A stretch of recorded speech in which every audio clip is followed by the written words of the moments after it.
हम तो दूसरे में बुराई देखते हैं, अपने आजू बाजू आगे पीछे वाले में बुराई देखते हैं। लेकिन विद्यार्थी जीवन वास्तव में विद्यार्थी जीवन का मूल मंत्र क्या है वो आपको पता होना चाहिए। आप विद्यालय में आए हो तो उसके पीछे का कारण क्या है, आप अपने से क्वेश्चन करो, क्यों, क्या, कैसे। हम किसी चीज को कर रहे हैं तो क्यों कर रहे हैं और कैसे कर रहे हैं और कैसे करना चाहिए, उसका रिजल्ट क्या होता है। तो कहने का भाव यह है कि विद्यार्थी जीवन है ये हमारा बेस है। 9वीं 10वीं 11वीं 12वीं वाले जो खास कर रहे हैं उनका ये आधार है। आधार कैसे है कि 9वीं 10वीं 11वीं 12वीं ऐसा समय होता है कि आने वाला फ्यूचर नहीं आपका डिसाइड करेगा। यानी कि अगर आप अभी अपनी शक्तियों को सही कार्य में लगाओगे तो आने वाले समय में आपका जो फ्यूचर होगा, आपका जो भविष्य होगा अच्छा होगा। अगर इन्हीं शक्तियों को आप गलत कार्य में लगाओगे तो आने वाला समय आपकी बुद्ध दुराचारी दुर्गाची और पूरा ही मतलब इधर उधर की बात है। यानी कहने का भाव है कि जो सबसे महत्वपूर्ण बात है वो है मन। जो जैसा सोचता है जैसा करता है वैसा बन जाता है। स्वामी विवेकानंद जी कहते हैं कि आप लोगों ने 2 दिन पहले ही बनाया होगा, बच्चों स्वर्ग नर्क कहीं और नहीं, पाप पुण्य कहीं और नहीं, हमारे विचारों में होता है।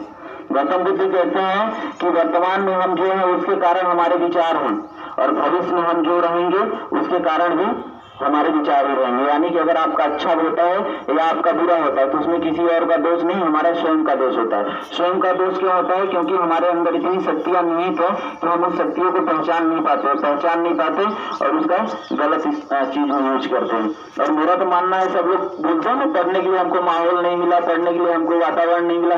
अरे इससे बढ़िया वातावरण आपको कहाँ मिलेगा, कहीं मिलेगा। प्रकृति की हवा, सुंदर सुंदर हरे भरे पेड़ और इतने अच्छे अच्छे गुरुजन, इतनी अच्छी अच्छी दीदियां जो आपको अंदर से सुगड़ बना रही है, जो आपको बढ़ने का काम कर रहे हैं नहीं कर रही है। तो कहने का भाव ये है कि जो हमारा वेलकम किया गया, रिस्पेक्ट किया गया, तो ठीक उसी प्रकार से आपने हमारा रिस्पेक्ट किया। लेकिन आपके घर में जो बड़े उनका रिस्पेक्ट करते हैं आप लोग। आपके अंदर विनम्रता का भाव होना चाहिए, यानी कि बड़ों का सम्मान और छोटों को प्यार।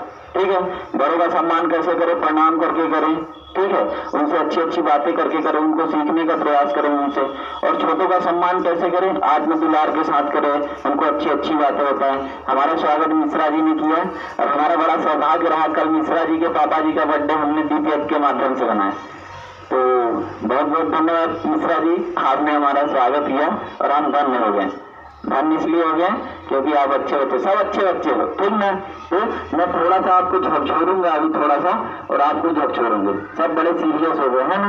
योग की भाषा में कहते हैं कि हमेशा प्रसन्न चित्त रहना चाहिए। जैसे मेरा नाम है सच्चिदानंद। सच्चिदानंद का मतलब होता है जो हमेशा चित्त में चंचल है, यानी सच्चिदानंद, सत्य चित्त आनंद। चित्त मतलब मन, बुद्धि, यानी जो मन में हमेशा आनंदित रहते। इंसान को कैसा होना चाहिए, सच्चिदानंद रूप होना चाहिए। अखंड मंडलाकारम व्याप्तम चराचरम तत्पदम दर्शितम मेना तस्मै श्री गुरुवे नमः। यानी कि जो हमारे अंदर का जो सारी चीजें हैं वो कैसी हैं, पूरे प्रणाम करने लायक हैं, लेकिन हम अपनी शक्तियों को पहचान नहीं पाते हैं और इसीलिए हम गलत कार्य में लग जाते हैं। तो 9वीं 10वीं 11वीं 12वीं वाले ध्यान से सुनेंगे कि जीवन के पीछे, जीवन जो है आज का जीवन बड़ा ही संघर्षमय जीवन है। देख के मैं लग रहा है कि इस प्रांगण को बनाने में, इसकी नींव रखने में यहाँ के जो टीचर्स रहे कितना मेहनत किए होंगे, जो फाउंडर रहे होंगे बहुत मेहनत किए होंगे, तब आप लोगों के लिए आज यहाँ पे बैठने के लिए उन्होंने जगह बना पाई।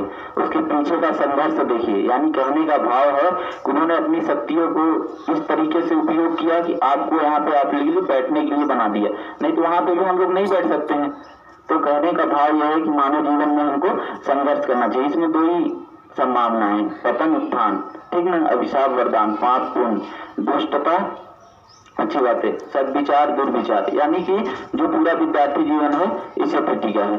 तो इसी के साथ मैं 2-4 सूत्रों के माध्यम से आपको समझाना चाहूंगा। 9वीं 10वीं 11वीं 12वीं ये 4 लोग इसको थोड़ा